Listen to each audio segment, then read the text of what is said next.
Good morning mga ka-blossom! So madaling araw pa lang gising na tayo kasi may mga orders tayo ngayon na kailangan i-accomplish and mamaya kailangan i-deliver na rin ang mga customer natin, mga nag-aantay na yan ng mga picture, nag-request na kamusta na yung mga order. So eto na, no?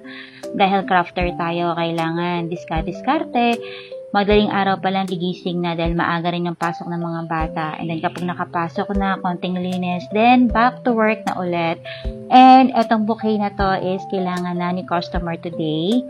So, kailangan na natin i-final touch.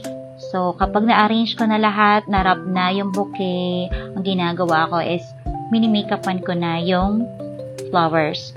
So, since ang request ni customer is orange shade dahil yung pagbibigay niya, ang favorite color is orange.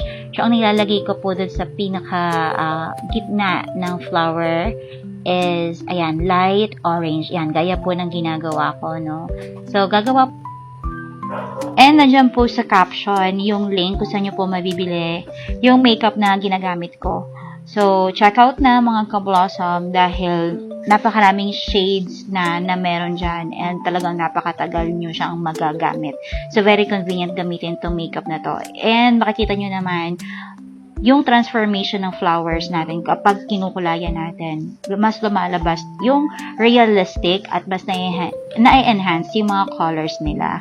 So, thank you pala kay Ma'am Joy na nag-order po sa akin dito. Actually, ni-refer lang din siya ng isa kong friend na nag-order din sa akin last Teacher's Day ng bouquet. So, maraming salamat po and talagang nakakataba ng puso kapag may nakaka-appreciate na mga gawa mo. Diba? So, thank you. More orders. Thank you, Lord. And, eto rin, minikapan ko rin yung flower sa ibaba. So, eto lang, yung nasa gitna lang yung minikapan ko.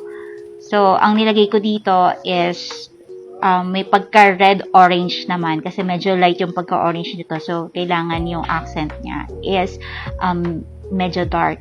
So, ayan, may pagka-red-orange yung ginamit kong shade dyan. Dyan lang sa bandang itaas, konting tap lang. And at the same time, yung loob din, nilagyan ko rin ng color. Parang may 3D effect siya. And then yung pinaka-center, konting touch of yellow.